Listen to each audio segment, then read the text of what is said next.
আসসালামু আলাইকুম, স্বাগতম। আজকের ভিডিওতে সঙ্গে আছি আমি আশিকুর রহমান। প্রিয় দর্শক, ফোন তো সকলেই ব্যবহার করছে, ডিজিটাল নিরাপত্তার কথা কি কারো মাথায় আছে?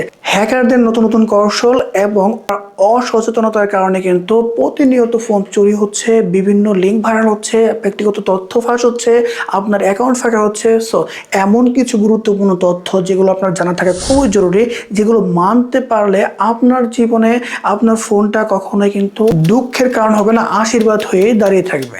এক নম্বর কথা হচ্ছে, ফোনে যে লক ব্যবহার করেন এটা হোম স্ক্রিনে থাকে, সেটাকে অবশ্যই স্ট্রং করতে হবে। এই ক্ষেত্রে আপনি ফিঙ্গারপ্রিন্ট ব্যবহার করতে পারেন, এছাড়া আপনি স্ট্রং পাসওয়ার্ড ব্যবহার করতে পারেন। সহজ পাসওয়ার্ড ব্যবহার করবেন না, আমি ডিসপ্লে দেখে সহজ পাসওয়ার্ড দেখে দিচ্ছি, এগুলো ব্যবহার করা থেকে বিরত থাকবেন। এবং ফেস লক দিয়ে এবং অন্যান্য যদি আপনার সুবিধা থাকে তাহলে সেই সকল সুবিধাগুলোকে অবশ্যই ব্যবহার করতে হবে। 2 নম্বর হচ্ছে টু ফ্যাক্টর অথেন্টিকেশন। প্রিয় দর্শক, এটা সবচেয়ে গুরুত্বপূর্ণ। আপনি অ্যাকাউন্ট ব্যবহার করার ক্ষেত্রে, বিভিন্ন অ্যাপস ব্যবহার করার ক্ষেত্রে আপনার গুরুত্বপূর্ণ, যেমন ফেসবুক সবাই ব্যবহার করি, ইউটিউব ব্যবহার করি, এই সকল ক্ষেত্রে জিমেল ব্যবহার করি, এই সকল ক্ষেত্রে টু ফ্যাক্টর অথেন্টিকেশনটা অবশ্যই 100% অন করে রাখতে হবে।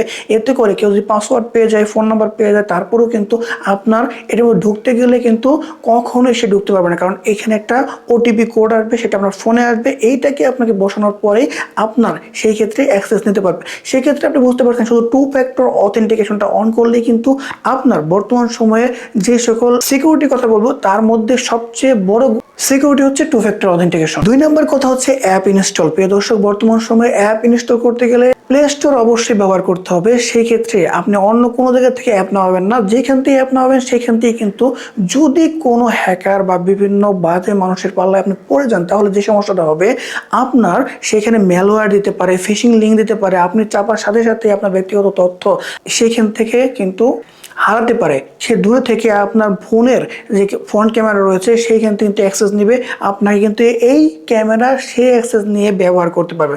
সো কতটা গুরুত্বপূর্ণ কথা যে আমার নিজের ফোনের ক্যামেরা অন্যজন দূরে থেকে ব্যবহার করতে পারবে। সেই ক্ষেত্রে আপনি অবশ্যই প্লে স্টোর ছাড়া অন্য কোনো জায়গা থেকে অ্যাপটাকে ইনস্টল করবেন না। ব্যক্তিগত তথ্যের সুরক্ষা। প্রিয় দর্শক, কোনো অ্যাপ ব্যবহার করার জন্য অবশ্যই কিছু পারমিশন দিতে হয়। সেই পারমিশনগুলো কি চাচ্ছে অবশ্যই টু দ্য পয়েন্ট আপনি দেখে তারপর পারমিশন দিবেন।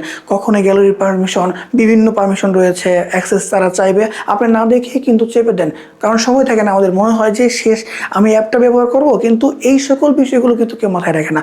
অবশ্যই অ্যাপ ব্যবহার করার ক্ষেত্রে পারমিশন দেওয়ার আগে এই কি পারমিশন চাচ্ছে সেটা দেখে যাচাই বাছাই করে তারপরে অ্যাপের পারমিশনটা দিতে হবে। ফিশিং বা স্ক্যাম লিঙ্ক। প্রিয় দর্শক, মেসেঞ্জার বলেন, ফেসবুক বলেন এবং অন্যান্য জায়গার মধ্যে অপরিচিত লিঙ্কে কখনোই চাপবেন না।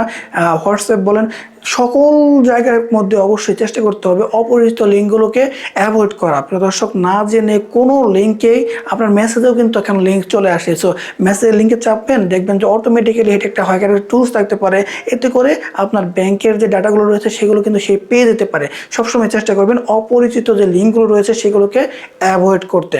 অনেক সময় লোভনীয় কিছু মেসেজ চলে আসে যে আপনি 500 কয়েন পেয়েছেন, 1000 টাকা পেয়েছেন, আপনার অ্যাকাউন্টে যুক্ত হয়েছে 1000 টাকা। সো আপনাকে দেখাবে হুবহু বিকাশের মতন, কিন্তু এটা কিন্তু একটা হ্যাকারের টুল বা যে ব্যক্তি আপনাকে অ্যাক্সেস নিতে যাচ্ছে তার টুল হতে পারে। এইখানে আপনি চাপলেন, অটোমেটিক্যালি কিন্তু এই যে লোভে পড়ে আপনি পা বাড়ালেন, মানে আপনার বিপদ আপনি ডেকে আনছেন। এতে করে বর্তমান সময়ে যে সমস্যাগুলো হচ্ছে সেটা হচ্ছে গ্যালারি পারমিশন নিয়ে যাচ্ছে, ব্যক্তিগত তথ্য নিয়ে যাচ্ছে, ব্যাংকের অ্যাকাউন্টের নাম্বার, পাসওয়ার্ড, এই সকল জিনিস আছে সবগুলো কিন্তু সে নিয়ে যাচ্ছে। অবশ্যই চেষ্টা করতে হবে অপরিচিত লিঙ্কগুলোকে অ্যাভয়েড করতে। ব্যাংক বা আর্থিক নিরাপত্তা। প্রিয় দর্শক, ব্যাংকের অ্যাপগুলো কিন্তু আপনি ব্যবহার করছেন, কখনোই কারো কাছে পাসওয়ার্ড, নাম্বার, ব্যাংকের নাম্বার এবং ওটিপি, সিভিভি, এছাড়াও ব্যাংকের যে নাম্বার রয়েছে, এটিএম কার্ডের পেছনে যে আপনার নাম্বারগুলো থাকে এবং এক্সপায়ার ডেট, এগুলোকে কখনোই কারোর সাথে শেয়ার করবেন না। শেয়ার করলে যে কোনো সময় যে কোনো বিপদে কিন্তু আপনি পড়তে পারেন, আপনার অ্যাকাউন্ট কিন্তু খুব সহজেই ফাঁকা হয়ে যেতে পারে। ফোনের নিরাপত্তার ক্ষেত্রে একটা জিনিস খেয়াল রাখতে হবে, হার্ডওয়্যার অবশ্যই খেয়াল রাখতে হবে। তখন তো সফটওয়্যার নিয়ে অনেক কথা বলেছি, হার্ডওয়্যার অর্থাৎ ফোনের অবস্থা কেমন আছে। আপনি যদি দীর্ঘদিন ফোনটাকে ব্যবহার করে থাকেন, ফোনটাকে ফুলে গেছে কিনা, ব্যাটারি ফুলে গেছে কিনা, চার্জার ব্যবহার করছেন, দীর্ঘ সময় লাগিয়ে রাখছেন কিনা, এগুলোকে খেয়াল রাখতে হবে। চার্জ হয়ে যাওয়ার পরে অবশ্যই খুলে রাখতে হবে এবং আপনার ফোনের চার্জ 20%-এর নিচে নামানো যাবে না।